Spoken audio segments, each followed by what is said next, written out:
ሐዋርያት መንፈስ ቅዱስ ተሰጣቸው። በዚህ በተሰጣቸው ጸጋ በዓለም ሁሉ ዞረው አስተማሩ። እኛ እዚህ አዳራሽ ውስጥ ያለን ሰዎችስ ጸጋችን ምንድን ነው? ለሐዋርያት የተሰጠ መንፈስ ቅዱስ ለእኛ ተሰጥቷል? አልተሰጠም? አልተሰጣችሁም? አልተጠመቃችሁም? በአርባና ስንጠመቅ ምን ተሰጥቶናል? ጸጋ መንፈስ ቅዱስ ተሰጥቶናል። ለሐዋርያት የተሰጠው ለእኛም ተሰጥቷል። ሐዋርያት የሰሩትን እኛ መስራት ያልቻልነው ለምንድን ነው? ቅዱስ ጳውሎስ ለክርስትና ልጁ ለጢሞቴዎስ እንዲህ ሲል ይመክረዋል። በአንተ ያለውን የመንፈስ ቅዱስ ጸጋ እንድታነሳሳው እመክርሃለሁ። በአንተ ያለውን የመንፈስ ቅዱስ ጸጋ ምን እንድትለው? እንድትቆሰቆሰው። እሳት ነው መንፈስ ቅዱስ። እሳት ካልተቆሰቆሰ አይነድም። ተዳፍኖ ከቀረ ምናልባትም ሊጠፋ ይችላል። እያንዳንዳችን ፈጽመን እስካልካድነው ድረስ ከኛ የማይለይ ጸጋ መንፈስ ቅዱስ በ40ና በ80 ቀናችን ተሰጥቶናል። በተሰጠን ጸጋ እንድናገለግል ግን ምን አለ? በአንተ ያለውን የመንፈስ ቅዱስ ጸጋ እንድታነሳሳው እመክርሃለሁ። ጸጋ ሲባል መዘመር፣ መስበክ፣ መቀደስ ምናምን ይመስላል። ይሄ የቤተክርስቲያን አገልግሎቶች ውስጥ ያሉ ስራዎች እሱ አይደለም። ብዙ ጸጋ አለ። የጸጋ ስጦታ ልዩ ልዩ ነው። መንፈስ ቅዱስ ግን አንድ ነው። ለአንዱ ትዕግስት ይሰጠዋል ጸጋ ሆኖ፣ ለአንዱ ንጽህና ይሰጠዋል፣ ለአንዱ መመጽወት ይሰጠዋል፣ ለአንዱ ማስተዳደር ይሰጠዋል። የግድ በቤተ ክርስቲያን ያለው አገልግሎት ብቻ አይደለም። መንፈስ ቅዱስ በ40ና በ80 ቀን ሲሰጠን ሁላችንም ላይ ይሰራል። እዚህ መሃል ጸጋ የሌለው ሰው የለም። ያለ ስራ የፈጠረው ሰው የለም። ከዚህ መሃል እግዚአብሔር በእኛ የሆነ ድንቅ ነገር ሊያደርግ ይፈልጋል። በጣም ይገርመኝ፣ ቤታችን የምንጠቀምበትን ቴሌቪዥን ማብራት ማጥፋት የምንጠቀምበት ሪሞት አለ አይደለም? ከኔ ጋር ናቸው?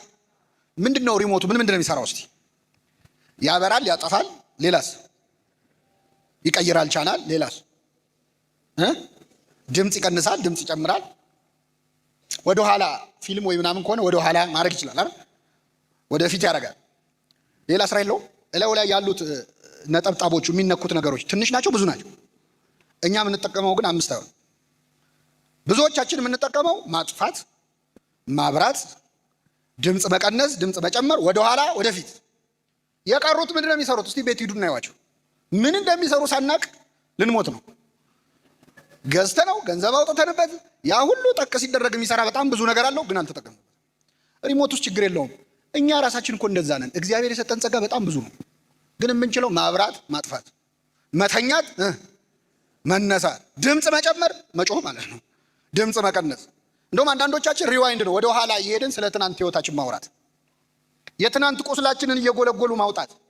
ወደፊት መሄድ የለም። ብዙዎቻችን ወደ ኋላ ነው ራሱ ወደ ኋላ የሚሰራ ሪሞት ማለት እኛ ነው። ሌሎች ውስጥ ቢነኩ ብዙ ተአምር የሚሰሩ ነገሮች ተሰጥቶናል። እግዚአብሔር እያንዳንዳችን ውስጥ ያስቀመጠው ጸጋ አለ። እንድታነሳሳው እመክርሃለሁ። አንዱ መጥምቁ ዮሐንስ ነው ለክርስቶስ መንገድ የጠረገው። በእድሜ ትንሽ ነው፣ በአጭር ጊዜ ነው ያገለገለው። ዮሐንስ 6 ወር አገልግሎ የሰራውን ስራ እኛ 6 ዓመት አገልግለን ለምንድን ነው ያቃተን? በአንተ ያለውን የመንፈስ ቅዱስ ጸጋ እንድታነሳሳው እመክርሃለሁ። ጸጋ ሲባል የንግግር ችሎታ ምናምን አይደለም። በጣም መጽሐፍ ቅዱስ ላይ ያሉ ዋና ዋና ስራ የሰሩ ተናጋሪዎች ንግግር የማይችሉ ሰዎች ነው። ለምሳሌ እስራኤልን ከግብፅ ነፃ ያወጣው ነቢዩ ማን ነው? ሙሴ ነው። ሙሴ ኮልታፋ፣ የእግዚአብሔር ቀን አይገርማችሁ? ኮልታፋ ሰው አሁን አፈ ጉባኤ ይሆናል ለምክር ቤት። እግዚአብሔር ግን አፈ ጉባኤ አድርጎ የመረጠው ኮልታፋው። ያንተ ምላስ ለእኔ ምንም አይሰራም ነው። ሙሴ ደህና ጉልበት እያለው አልሰራበትም እግዚአብሔር። ትዝ ይላቸዋል። ሙሴ ቤተ መንግስት ውስጥ ነበረ፣ ለፈርዖን ቅርብ ነበረ፣ የግብፅን ቋንቋ ያውቃል። ስትራቴጂካሊ ጥሩ ቦታ ላይ ነው ያለው። እስራኤልን ነፃ ሊያወጣ ሲሞክር ግን አላወጣቸው። ወጣት ነው፣ ለእስራኤላዊው አግዞ ግብፃዊውን ገደለው። እንኳን እሱን ነፃ ሊያወጣ እሱም ስደተኛው ነው፣ ተባረረ። 40 ዓመት ሙሉ በበረሃ በምድረ በዳ ኖረ። 80 ዓመት ሲሞላው እግዚአብሔር ህዝቤን ነፃ አውጣ አለው። ስንት ዓመት ሲሞላ? አሁን ለስራ የሚመቸው ከ40 ዓመትና ከ80 ዓመት የትኛው? ደህና ጉልበት ያለው መቼ ነው? አልፈልግም አለ እግዚአብሔር። አይፈልግም። ያንተ ጡንቻ ለእኔ ምንም አይሰራም። ግብፅ ውስጥ ስትራቴጂካሊ ቤተ መንግስት ውስጥ እያለ የፈርዖን ቋንቋ ተናጋሪ አልፈልግም። መቼ ነው የሰራበት? ዕፀ ጳጦስ እግር ስር ወድቆ ሲደፋ ነዋ። ምድረ በዳ ላይ ሄዶ በረሃብ ሲቆላ ሲጾም መከራ ሲያይ ያኔ ህዝቤን ነፃ አውጣ አለው። እግዚአብሔር ስራ የሚሰራው በእኛ እውቀት እንዳይመስለን፣ በእኛ ጉልበት እንዳይመስለን፣ በእኛ ንቃተ ህሊና። እኔ በቤተክርስቲያን ለሰበካ ጉባኤም ለማህበራትም ጥሩ ሰው ይመረጥ ይባላል። አንዳንዴ የተማሩ ትልቅ ስልጣን ያላቸው ምናምን ሰዎች ደና ድሪም ቲም የሚባል ደና ሰው ይሰብሰብ ይባልና ተሰብስበው ተበጣብጠው ይበተናሉ። ለምን? እግዚአብሔር በእኛ እውቀት አይሰራም። በትሁታን ነው እግዚአብሔር የሚሰራው። እችላለሁ በሚሉ ሰዎች ሰርቶ አያውቅም። በታሪኩ ሰርቶ አያውቅም። 12 ሐዋርያት አሁን ጾማቸውን ምን ጾምላቸው የምሁራን ስብስብ መሰሏችሁ?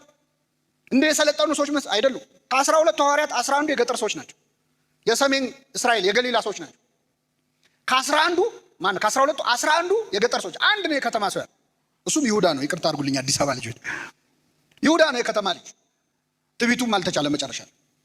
ኮልታፎች፣ ንግግራቸው አንደበታቸው ርቱ ያልሆነ ፈሪዎች፣ ተጠራጣሪዎች፣ በእነሱ ድክመት እግዚአብሔር ስራ ሰራ። ኃይሌ በድካምህ ይገለጣል ብሎታል። እስኪ በሉ ኃይሌ በድካምህ። በቃ እግዚአብሔር በደካሞች ነው የሚሰራው።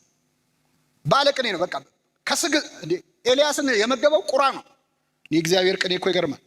ለኤልያስ ጧት ስጋ እያመጣ ያበላው ቁራ ነው። እንደው ካልጠፋ ወፍ ማለት ነው። ስጋ መስጠት የማይፈልግ ወፍ ማን ነው? ቁራ ሲመነትፍ እንጂ ሲያቀርብ አይታችሁ ታውቃላችሁ? እግዚአብሔር ቅኔው አያችሁ። እንደ ቁራ ካሉ ስግብግቦች ነጥቄ ሰጣችኋለሁ እኮ እያለ እኮ ከተንገበገቡ ሰዎች። እንደውም ከማይወጣ ቁራ እኮ የገዛ ልጆቹን አያሳድግም። የቁራ ልጆች የሚያበላቸው አጥተው ሲያለቅሱ የሚመግባቸው ማን ነው ይላል መጽሐፈ ኢዮብ ላይ። ግን ልጆቹን የማይመግበውን ቁራ እግዚአብሔር መጋቢያ አስተናጋጅ አደረገው። ጠዋትና ማታ እየመጣ ለኤልያስ ስጋ ቀረበለት። ስለዚህ እግዚአብሔር የሚሰራው በቸርነቱ እንጂ በእኛ እውቀት በእኛ ትጋት አይደለም። መቼም ሰርቶ አያውቅም። እና እዚህ መሃል በዚህ ማህበርም በመንፈሳዊ አገልግሎት ላይ የምትታጩ ሰዎች እረ እኔ እኮ እውቀት የለኝ፣ ከእውቀት እውቀት የለኝ፣ ከህይወት የለኝ አልችልም ካላችሁ ለስራው ብቁ ናችሁ ማለት ነው። እግዚአብሔር እችላለሁ በሚሉ ሰዎች ስራ ሰርቶ አያውቅም። አልችልም ካልክ መቻል ትጀምራለህ። እችላለሁ ካልክም አንዳንድ ሰዎች በጣም ይሞሉናል ሆዳችን እስኪነፋ ድረስ። እችላለሁ ካልክ ትችላለህ። አትችልም እንዴ? እችላለሁ በይ የኔ እህት አይዞሽ የሚሉ ሰዎች አሉ። ወንድሜ አትችልም። እችላለሁ ካልንም ኃይልን በሚሰጠኝ በክርስቶስ ሁሉን እችላለሁ። በደካሞች መስራት ያውቃል። እና ሐዋርያት የጾሙት ድካማቸውን ተረድተው ነው። ቋንቋ ተሰጣቸው። እንዴት ሄደው ይህንን ዓለም ይሰብኩታል? እንዴት ሄደው ያዳርሱታል? እሳቱን ስለቱን እንዴት ይችሉታል? ያን ጊዜ ጾማሉ እንዳለ ክርስቶስ ከአገልግሎት በፊት ጾመዋል። ጌታም ተዘጋጅቷል እኮ 30 ዓመት ዝም ብሎ ነው 3 ዓመት ያስተማር። እኛ እኮ 3 ዓመት ተምረን 30 ዓመት እናስተምራለን። ጌታ ግን ለ3 ዓመት ትምህርት 30 ዓመት ዝም አለ። መጥምቁ ዮሐንስ መንግስተ ሰማያት ቀርባለች ንስሐ ግቡ ከማለቱ በፊት ምድረ በዳ ላይ ነው የነበረው። ጾም ላይ ነበር፣ ጸሎት ላይ ነው የነበረው። ቅዱስ ጳውሎስ በደማስቆ መንገድ ላይ ከተመረጠ በኋላ ሊሰብክ አልወጣም። ወደ አረብ ሀገር ሄድኩኝ 3 ዓመት ቆየ፣ ጸልየዋል። ስለዚህ አገልግሎት ጸሎት ካለበት ጾም ካለበት እኛ ባንሰራውም ስራውን ማን ይሰራዋል? እግዚአብሔር ይሰራዋል። አለዚያ ግን ገንዘባችን የሚሰራው ከመሰለን፣ እውቀታችን የሚሰራው ከመሰለን እግዚአብሔር እጁን ከዛ አገልግሎት ላይ ያነሳል። ይህንን ጾም እንግዲህ ጸጋችንን የምናወጣበት ጾም ያደርግልን። አዎ የሆነ እንደው የተደበቀ አቅም የሌለው ሰው የለም። ምክንያቱም ለእኔም ለአንተም የተሰጠው በ40 ቀን የተሰጠን መንፈስ ቅዱስ ስንት ነው? አንድ ነው። የጸጋ ስጦታ ልዩ ልዩ ነው። መንፈስ ቅዱስ ግን ስንት ነው? ስለዚህ ቆስቁሱት እስቲ። እግዚአብሔር በእኔ የሚሰራው ምንድን ነው? ምን ፈልገን የፈጠርከኝ እዚህ ምድር ላይ ያመጣኝ? በእኔ ምንድን ነው ቅድ? በማይረቡ ሰዎች ስትሰራ ይቻለሁ። ከእኔ በላይ የማይረባ የለም። ታዲያ በእኔ ላይ ለምን አትሰራም ብለን የምንጠይቅበት ጾም ያድርግልን። የሰማነውን በልቡናችን ያሳድርብን።